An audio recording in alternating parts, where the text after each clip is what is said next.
Друзья, приветствую вас на шестом уроке базового курса по матрице судьбы. Вы на канале Обнимаю Таня, и в сегодняшнем уроке мы разбираем зоны в матрице. Как уже было сказано ранее, в матрице, точнее в октограмме, есть точки и зоны. Точки, понятно, что это такое, а зоны чаще всего это объединение трех точек.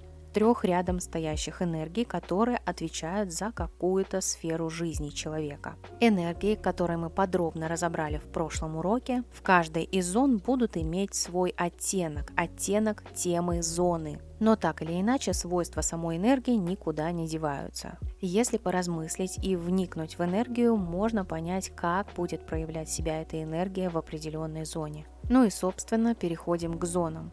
Начнем с личного квадрата. Напоминаю, что личный квадрат выглядит как ромбик, и по его углам мы видим 4 зоны. Начнем с дня рождения, и первая зона – это визитная карточка человека и, в частности, зона детско-родительской кармы. Визитная карточка – это набор энергий, который представляет человека как личность. Зона детско-родительской кармы отражает отношения между родителями и детьми. Считается, что при рождении эти энергии у человека находятся в плюсе. Вторая зона или месяц рождения и 3 энергии, которые стоят рядом с ним, это высшая суть, то есть это таланты, навыки человека и все то, в чем он очень хорош, то, что дается ему легко. Считается, что при рождении эти энергии находятся в плюсе. Год рождения и еще 2 энергии, стоящие рядом, считаются материальной кармой. Материальная карма – это трудности земной жизни, которые необходимо преодолеть, а также цели, которых нужно достичь. Это все про деньги, про здоровье, про успехи и результаты. Считается, что при рождении эти энергии находятся в минусе. Нижняя зона – это кармический хвост. Что такое кармический хвост? Это то, что человек упорно не понимает. Это его так называемая слепая зона. Это то, что мешает ему жить и изменится только после осознания и исправления.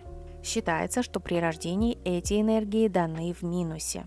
Также здесь мы можем отметить еще одну зону, это зона комфорта, несмотря на то, что это точка, она считается зоной комфорта. Что такое зона комфорта? Это так называемый код личной силы, характер человека, его главная особенность, влияющая на все остальные. От нее идут линии ко всем прочим зонам, и от нее считаются все прочие числа. Поэтому важно, чтобы эта энергия, стоящая в зоне комфорта, всегда поддерживалась в позитиве. Считается, что при рождении эта энергия нейтральна. Кармический хвост и материальную карму можно едино назвать кармическими хвостами, так как здесь располагаются самые проблемные энергии в жизни человека. Самые проблемные по рождению. Дальше ситуация может измениться. Это важная часть работы над собой. Именно поэтому давайте рассмотрим данные зоны поподробнее. Посмотрим на кармические хвосты так, как видит их Наталья Ладини. Материальная карма, то есть год рождения и 2 стоящие рядом точки, это результат относительно числа рождения, то есть точки входа в матрицу. Это то, к чему человек шел все эти годы до 40 лет и то, чего он достиг. Это касается в первую очередь его физического тела, физического здоровья, а также всего материального. Эти энергии даны в приличном минусе, и их обязательно нужно выводить в плюс. Кармический хвост – это древний опыт души человека. Это камень преткновения или спотыкачка, как выражается Наталья Ладини. Это муть на дне стакана или духовный осадок прошлых жизней. Кармический хвост включается, когда человек не понимает самого фундаментального в своей жизни. Начинаются самые весомые для человека проблемы. Однако не нужно этого бояться. Когда муть в стакане поднимается, это хорошо. Так осадок вымоется. Когда человек сталкивается с важными для себя проблемами, он имеет возможность их исправить самым эффективным способом. Нужно этому открыться и не сопротивляться, параллельно пересматривая свое восприятие ситуации и исправляя ошибки. Эти энергии даны в приличном минусе, и их обязательно нужно выводить в плюс. Также следующая зона – зона талантов. Некоторые специалисты выделяют зону талантов как отдельные 3 точки. Помимо высшей сути, где, собственно, живут наши таланты, навыки, то, в чем мы хороши, что дается нам легко, есть еще 3 точки, которые отвечают за таланты. Это талант по роду отца, точка слева. Это как бы свой личный талант, относящийся к высшей сути посередине. И талант по роду матери, тот, который справа. Считается, что при рождении эти энергии даны в плюсе. Это же все-таки талант. Но то, как эти таланты будут раскрываться, зависит уже непосредственно от самого человека. Друзья, так как матрица судьбы – это все-таки эзотерический инструмент самопознания, а эзотерика – это метафизика, это душа, матрица принимает и поддерживает идею реинкарнации, то есть перерождения души. Тело смертно, а душа вечна. С точки зрения реинкарнации, кармический хвост будет отражением того, что человек упорно не понимает уже много жизней. То, в чем он ошибался много раз или никак не может прийти к этому духовному осознанию. Высшая суть или дары от Бога обретают образ того, что человек хорошо и с большим успехом уже наработал за прошлые воплощения. Зона детско-родительской кармы демонстрирует, для чего человек пришел именно к своим родителям, чему научиться и чему научить их. Какие общие задачи во взаимоотношениях им нужно решить. Материальная карма отражает, какие поведенческие ошибки человек совершал много раз в прошлом, что он делал не так, какого понимания он достиг в отношениях с разными материальными ресурсами, то есть деньгами, имуществом, здоровьем и тому подобное. И центральная энергия в данной системе считается сущностью души, то, какой она привыкла быть и как она привыкла себя ощущать. Теперь познакомимся с зонами, которые располагаются по квадрату рода. Предполагается, что все точки по квадрату рода так или иначе относятся к предкам человека, к тому, как жили, что понимали и не понимали, в чем были хороши и не очень. На энергетическом уровне мы все с вами связаны, а особенно с теми, с кем у нас есть кровная или глубокая духовная связь. В родовом квадрате выделяются 4 зоны, и в интернете достаточно много разных трактовок на этот счет.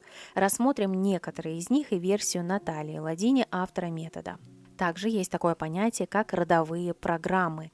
Квадрат рода своими 4 зонами по 3 энергии показывает нам родовые программы, которые влияют на человека, его жизнь и судьбу, и это его сознательный и бессознательный образ мышления, поведения и тому подобное.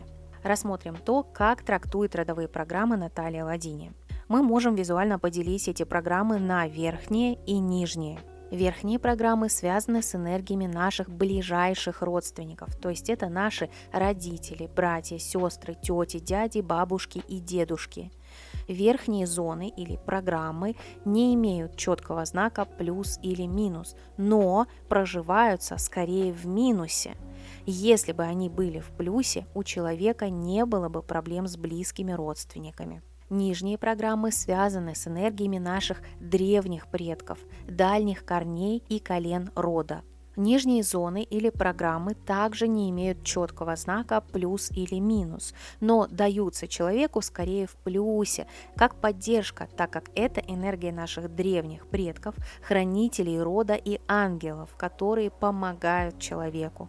Если рассматривать родовые программы по родовым линиям и говорить коротко, то верхние – это духовная карма человека по мужской и женской линии, а нижние программы – это материальная карма человека по мужской и женской линии, то есть сверху духовная, снизу материальная.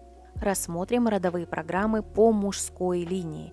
Верхние и нижние программы по линии мужского рода отражают как бы мужские качества человека и относятся к теме финансов и проявления себя, а также своих лидерских качеств. Верхняя программа – это духовная карма по мужскому роду. Она отвечает за взаимодействие в социуме, а также за то, как другие люди воспринимают человека. Какие задачи стоят, чтобы лучше взаимодействовать в социуме, чтобы человека принимали и признавали. Если здесь, в этой зоне, есть проблемы, то есть энергии находятся в минусе, то это может сказаться и на духовной карме женского рода, та, которая стоит рядышком сверху. Как это может проявляться? Например, женщина не воспринимает своего мужчину всерьез, соответственно, не признает его достоинств. Нижняя программа – это материальная карма по мужскому роду. Она отражает непосредственные проблемы с деньгами, то есть их наличие или помехи в получении прибыли. Данная программа отражает материальную и финансовую сторону самореализации человека. Если здесь есть проблемы, то есть энергии, стоящие в этой зоне, находятся в минусе, то это может также сказаться и на материальной карме женского рода, то есть, соответственно, соседняя зона внизу. Например, женщине мужчина не дарит подарков.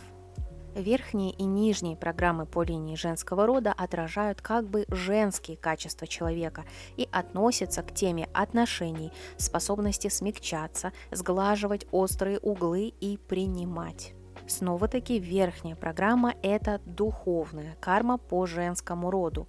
Эти энергии влияют на отношения с партнером.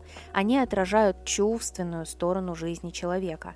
Если здесь есть проблемы, то есть энергии в минусе, то это может сказаться и на духовной карме мужского рода. Например, человек испытывает внутренний дискомфорт и неуверенность, и люди это считывают. Нижняя программа – это материальная карма по женскому роду. Она отвечает за баланс энергообмена между способностью брать и отдавать.